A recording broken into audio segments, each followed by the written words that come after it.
ኦኬ ሰላም ሰላም፣ እንደምን ዋላችሁ፣ እንደምን አደራችሁ። በዓለም ዙሪያ የምትገኙ ቤተሰቦቻችን ኢትዮጵያውያን፣ ኤርትራውያን ማለት ነው። አቢጊያል ሚኒስትሪ እንግዲህ ዛሬ የምንጀምረው በተለይ መንፈሳዊ ጭውውት በሚል ከአቢጊያል ሚኒስትሪ ጋር ሆነን ሳምንቱን ባሳለፍነው መንፈሳዊ ትጋት ውስጥ ለመወያየት ነው ማለት ነው። እና እንግዲህ ዛሬ ለመጀመሪያ ከኔ ጋር ያሉት ፓስተር አሌክስ እና ትንሿ እህቴ ማዚ ናት። እነሱን አስተዋውቃቸዋለሁ። እስቲ ፓስተር አሌክስ ራስን ታስተዋውቃለህ?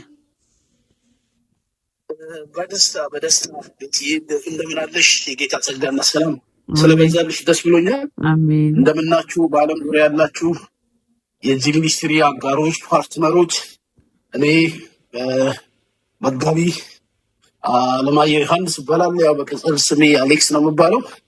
አሌክስ ብለው ሲጠሩኝም ደስ ይለኛል። ላለፉት 30 ዓመታት በኢትዮጵያ ማሌት ህብረት ቤተክርስቲያን ከናዝሬት እስከ ባሌ ድረስ፣ አሁን ደግሞ ያለፉትን 5 እና 6 7 ዓመታት በአዲስ አበባ አካባቢ በፒያሳና በደሞ እንዲሁም በኃይሌ ጋርመንት በሳሪስ አካባቢ ላይ በቸርች ፕላንት በማድረግ እያገለገልኩ ነው ያለሁት። በዚሁ በማያያዝ ደግሞ ከአቢጊያል ሚኒስትሪ ጋር ለኢየሩሳሌም፣ ለእስራኤል፣ ለአብርሃም ዘር ሐረጎች ለትውልድ መገኛ ለሆነችው ሀገር በመጸለይ ይህንን አገልግሎት እንደ ጳዜ ፓርትነር እየተሳተፍኩና እያገለገልኩ በዚህ ራዕይ ውስጥ ያሉትን ወገኖች እጅ በመደገፍ ላይ ይገኛለሁ። ባለትዳር እና የሁለት ልጆች አባት ነኝ። እስካሁን በአገልግሎት ያለሁት ይሄ ይበቃል። እንግዲህ ቤትዬ ቴንኪዩ፣ በጣም አመሰግነው ፓስተር አሌክስ ማለት ነው። ፓስተር አሌክስ እንግዲህ በፌስቡክ ነው የተዋወቅኩት፣ ግን በእናቴ ለቅሶ ጊዜ መጥቶ አስተዛዝኖ አብረን በልተናል፣ ጠጥተናል አይደል እንዴ? ወዳጅነታችን ጸንቷል።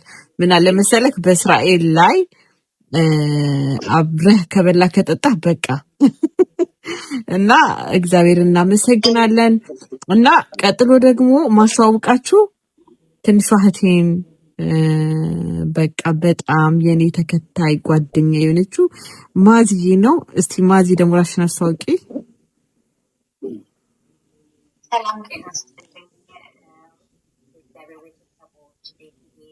ድምፅሽን ከፍ አድርጊ። አዎ ይሰማል። ዛሬ ደግሞ በዚህ ተገኝተናል።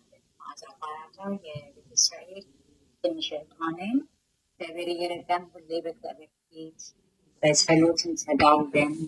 አንዱ ይጸልይ ተብሎ እንደተጻፈው እንዲሁ በጸሎት እየተጋኝ ያለነው። እንዲሁ ደግሞ እስራኤልን በዚህ በአቢጊያል ሚኒስትሪ እግዚአብሔር ረድቷት ቆም ደግሞ በዚህ ሚኒስትሪ እየተጋገዘ ለመንግስታት የጸልይ ነው። እስራኤል የጸልይ ነው።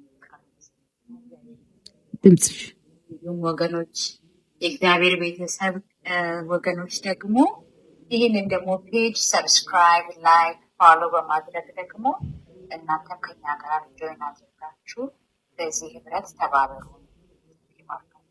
አሜን አሜን። እናመሰግናለን ማዝዬ፣ በጣም ነው የምናመሰግነው። እንግዲህ ዮኒ ምክንያቱም በኢትዮጵያ ጠዋት ስለሆነ ምናልባት ስላልተነሳ ነው እና ምንድነው በዚህ ሳምንት እንድንወያይበት የምፈልገው የነበረው ምንድነው በተለይ በያዕቆብ መልእክት ነው።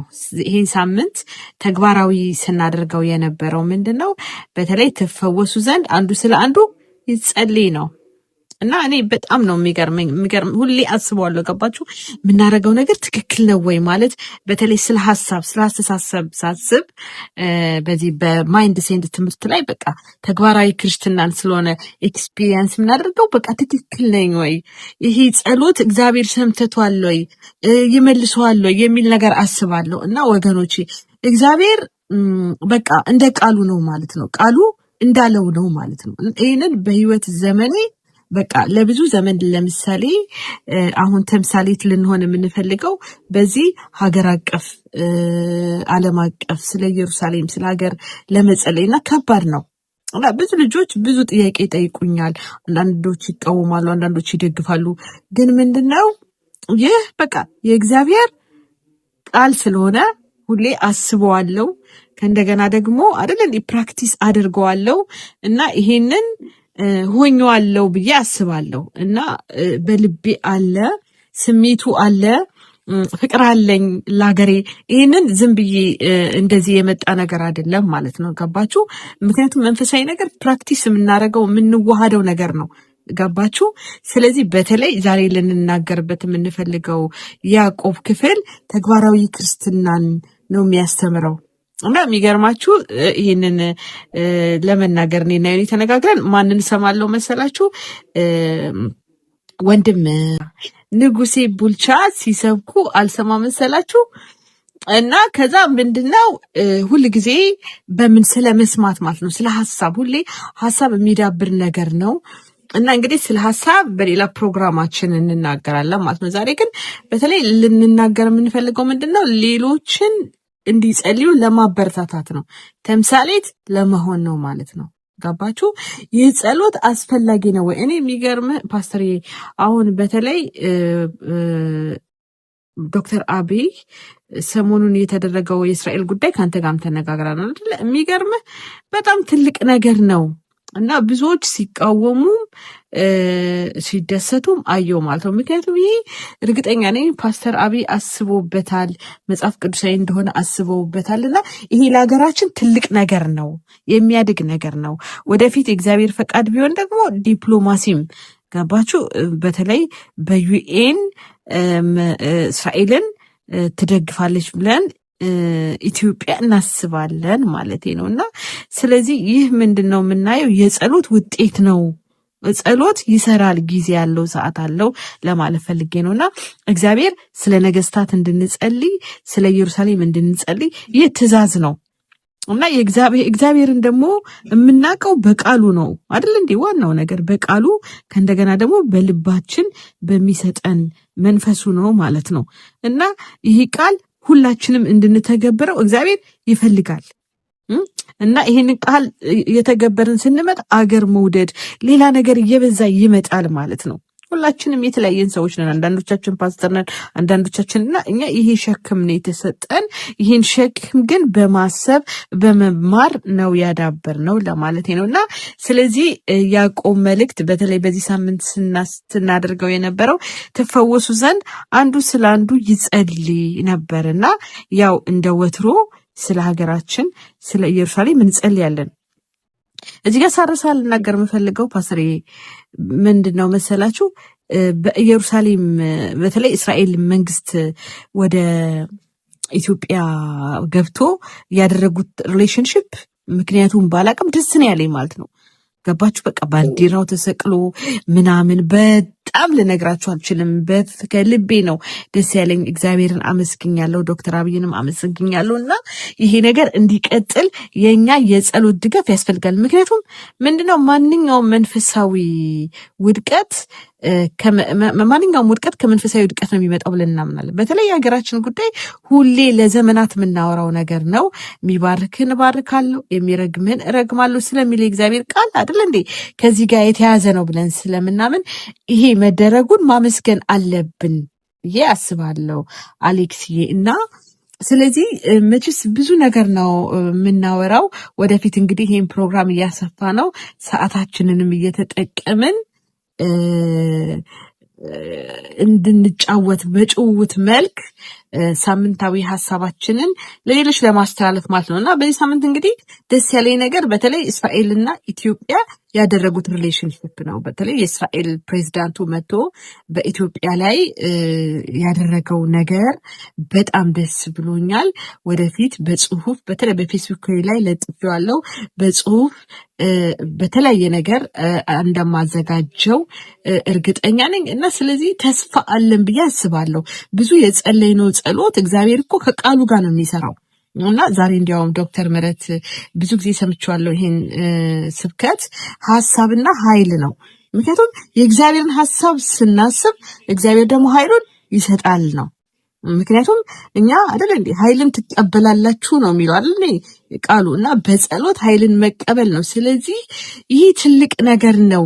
የእስራኤልና የኢትዮጵያ ሪሌሽንሽፕ ማደግ በተለይ ምንድነው ዶክተር አብይ ለብዙ ይሁዳውያን ጋር ኮሚኒኬሽን እንደሚያደርግ በፊት የነበረው ሪጀክሽን በይሁዳውያን ላይ የለም። አሁን ይሄ ትልቅ ነገር ነው እና ስለዚህ እግዚአብሔርን ማመስገን አለብን ብዬ አምናለሁ። እና ስለዚህ ይህንን በተለይ በያዕቆብ መልእክት ላይ መልሰን ኔክስት ዊክ እንደግመዋለን ብዬ አስባለሁ። ፓስተር አሌክስ የምትለው ነገር ካለ ጨምርበት።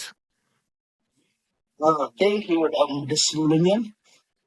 ይህንን ራዕይ ለትውልድ ለማስተዋወቅ በዓለም ላይ የዚህ ራዕይ ደጋፊዎችን ፓርትነር ለማድረግ የሄድሽበት ያለሽው ርቀት በጣም አስደሳች ነው።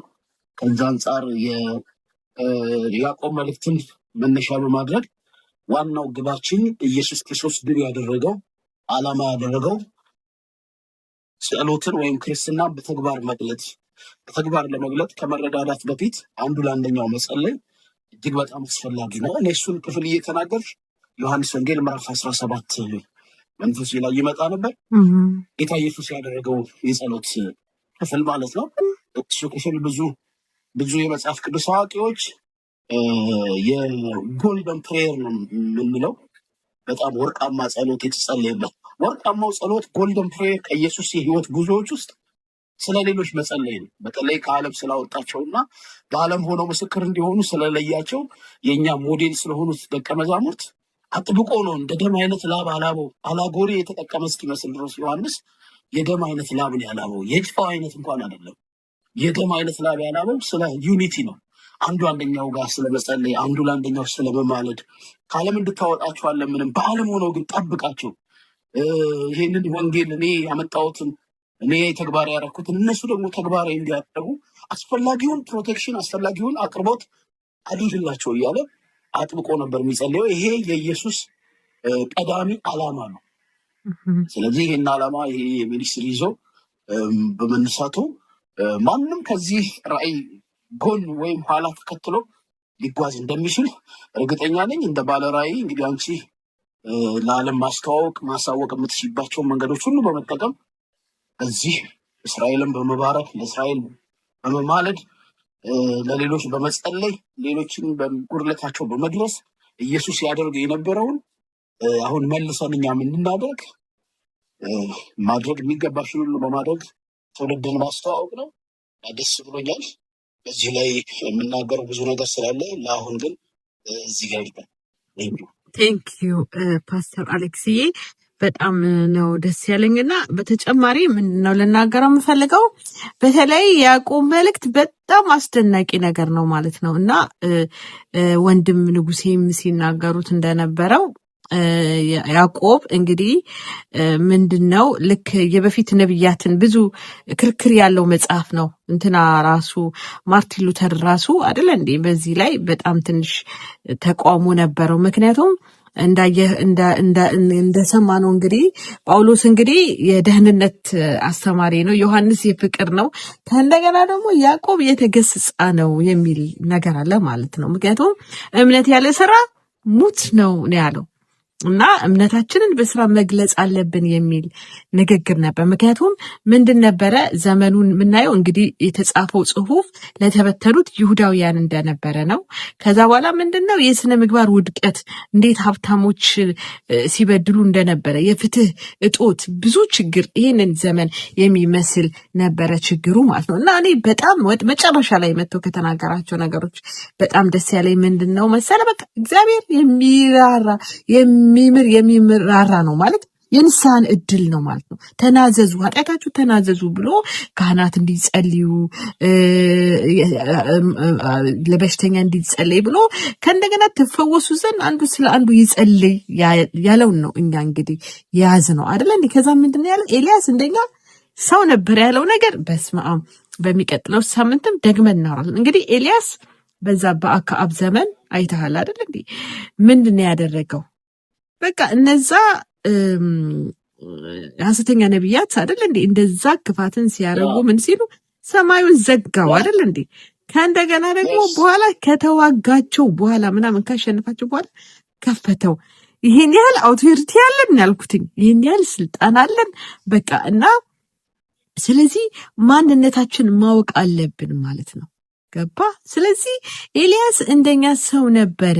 ይህን ውይይት በሚቀጥለው ከነ ዮኒ ጋም እንቀጥላለን ማለት ነው። ምክንያቱም የኤልያስ ካራክተር በጣም አስደናቂ ነበር ማለት ነው እና ስለዚህ አሁንም እኛ ይህ እንግዲህ ኤልያስ በዛን ሰዓት ከነገስታት ጋር ነው የገጠመው አይደል እንዴ? ከአካብና ከዛች ከኤልዛቤል ስፒሪት ጋር ነበር የተዋጋው። አሁንም እኛ ብዙዎች ነን። አስብ፣ የተለያየ ጸጋ አለ፣ የተለያየ ስጦታ አለ። ብዙ ነገር መስራት እየቻለን የሀገራችን ሁኔታ እንዲህ መሆኑን እየበለጠ እንድናስብ ያደርገናል ማለት ነው እና ስለዚህ የአቢጊያል ሚኒስትሪ በብዛት ተግባራዊ ክርስትናን ነው ማለት ተግባራዊ አገልግሎት፣ ተግባራዊ ህይወትን ገባ እና ለምሳሌ እኛ የጸሎት ነው ስለ ሀገር ነው የምንጸልየውና እንጸልያለን፣ ጸሎቱን አናቆምም። ግን እግዚአብሔር ደግሞ የሰራውን ስራ በውጤቱ ላይ ነው ማለት ነው ትኩረታችን። አንዳንድ ሰዎች ምንድነው በቃ ትባረካለህ፣ አገልግሎት ዝቅ ነው ከፍ ነው ምናምን አይደለም። እኛ ጸሎት ነው ወደ እግዚአብሔር ነው የምናቀርበው እና ምንድነው የኛ ከፍታ። አሁን ለምሳሌ እንደ ሀገር በጣም ነው ደስ ያለኝ እኔ እስራኤልና ኢትዮጵያ ሪሌሽንሽፕ አንድ እንደ መንግስት አይደል ከእስራኤል ጋር የወሰዱት እርምጃ ቀላል አይደለም። ምክንያቱም በመጀመሪያ ላይ ዶክተር አብይ ወደ መንግስት በመምጣቱ ትልቅ ችግር እንደነበረ ነገሩን በቅርብ ስከታተል ስለነበር ማለት ነው። ስለዚህ ምንድነው እነዚህን ነገሮች ቃሉን እያየን እኛን ማንነት በዛ ውስጥ እንድናስገባ ከዛ ደግሞ እለት እለት መደጋገም እለት እለት መጸለይ እንዳለብን ለማሳየት ነውና እንግዲህ ይህ ፕሮግራም ጭውውት ነው። ዛሬ እንደ መጀመሪያ ነው የጀመርነው፣ ለማስተዋወቅ ነው። በሚቀጥለው ግን ሰፋ ያለ ጊዜ እንወስዳለንና የበለጠ ደግሞ ቃሉን እናብራራለን ማለት ነው። በደንብ አድርገን እንፈተዋለን ማለት ነው። ምክንያቱም አሁን ሰዓታችን የተለያየ ቦታ ነውና ሰዓታችንን በደንብ እንለይና እኔም ከውጭ ነው የገባሁትና ስለዚህ ወገኖቼ ምንድነው ይህ የምናደርገው ከኛ ጋር እንድትጸልዩ በተለይ አሁን ዩቲዩባችን ብዙዎች የመጣችሁ እንድትጸልዩ እንጋብዛችኋለን ማለት ነው። ሰዓት እንወስናለን፣ አብረን የመጸለይ ጊዜ እንዲኖረን ነው። ሁለተኛ ሀሳብ እንዲኖረን በቃ እንድናውቅ መጀመሪያ ነገር ከሀሳብ ስለሆነ የምናስበው ነገር ምንድን ነው ማለት ነው። እግዚአብሔር ልብን ሁሉ ሀሳባችን ሁሉ ያውቃል እና ቅድም ዶክተር ምህረት ሲናገር የነበረው ምንድን ነው በቃ እግዚአብሔር ሀሳቡን ካሰብን በቃ ኃይሉን ያለ ሀሳቡ አይሰጥም ያለው ነገር ነው ማለት ነው። ገባችሁ? በውስጣችን የእግዚአብሔር ቃል የእግዚአብሔር ሀሳብ ካለ እግዚአብሔር ቃሌን በማድረግ እተጋለው ነው ያለው። ስለዚህ ቃሉን እንድናስብ እግዚአብሔር ደግሞ ኃይሉን እንዲሰጠን መንፈሱን እንዲሰጠን ከኛ ጋር ሆኖ እንዲፈጽም ሀሳቡን በጸሎት እንተጋለን ማለት ነውና ብዙ የምንናገራቸው ነገሮች አሉን ቅዱሳንና እንግዲህ ለዛሬ ሳይበቃን አይቀርም እና ላይክ ሰብስክራይብ እያደረጋችሁ ይህንን ቻናል እንድናሳድግና ወደፊት የተለያየ መንፈሳዊ ነገሮችን ይዘን ቀርባለን ማለት ነው።